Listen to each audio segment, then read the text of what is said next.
Hiya. I'm going to be reading your bedtime story tonight.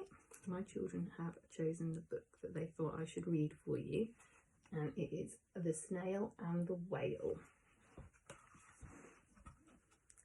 This is the tale of the tiny snail and a great big grey-blue humpback whale. This is a rock as black as soot, and this is a snail with an itchy foot. The sea snail slithered all over the rock and gazed at the sea and the ships in the dock.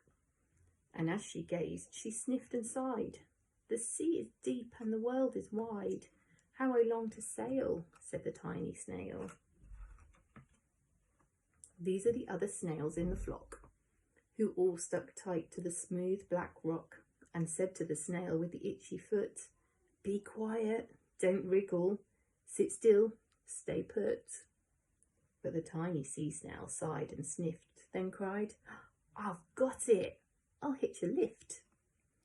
This is the trail of the tiny snail, a silvery trail that looped and curled and said, "Lift wanted around the world."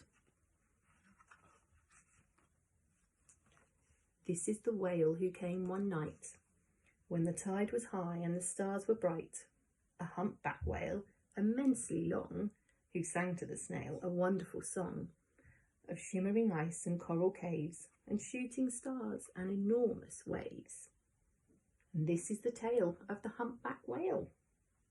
He held it out of the starlit sea and said to the snail, "Come sail with me."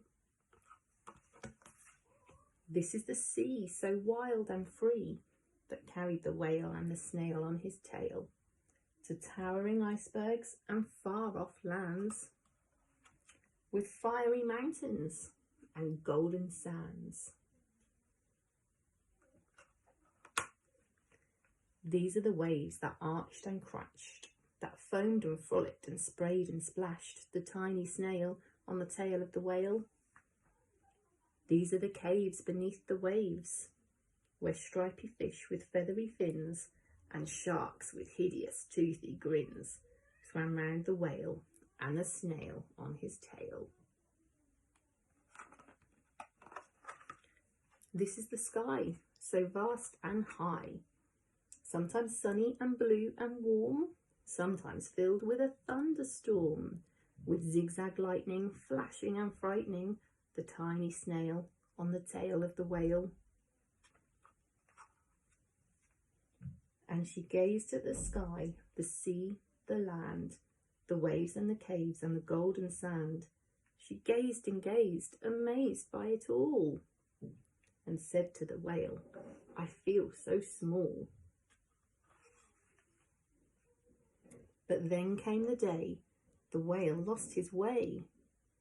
These are the speedboats, running a race, zigging and zooming all over the place, upsetting the whale with their ear-splitting roar, making him swim too close to the shore.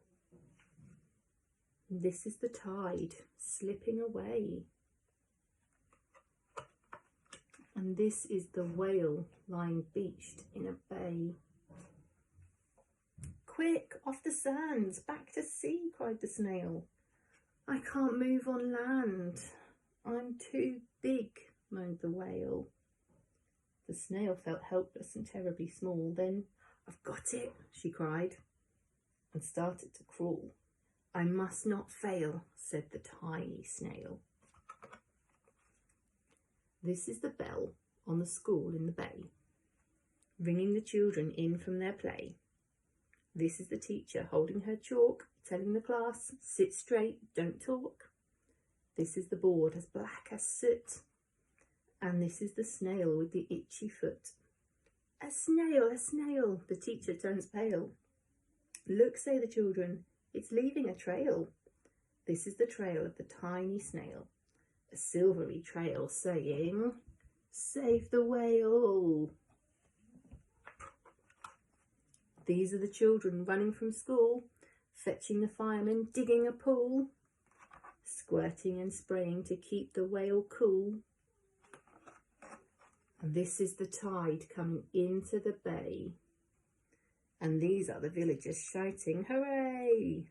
as the whale and the snail travel safely away.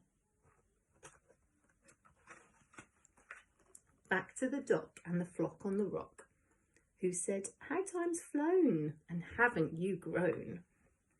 And the whale and the snail told their wonderful tale of shimmering ice and coral caves, and shooting stars and enormous waves, and of how the snail, so small and frail, with her looping, curling, silvery trail, saved the life of the humpback whale. Then the humpback whale held out his tail, and on crawled snail after snail after snail. And they sang to the sea as they all set sail on the tail of the grey-blue humpback whale. The end. Good night, keep safe, and we'll see you all soon.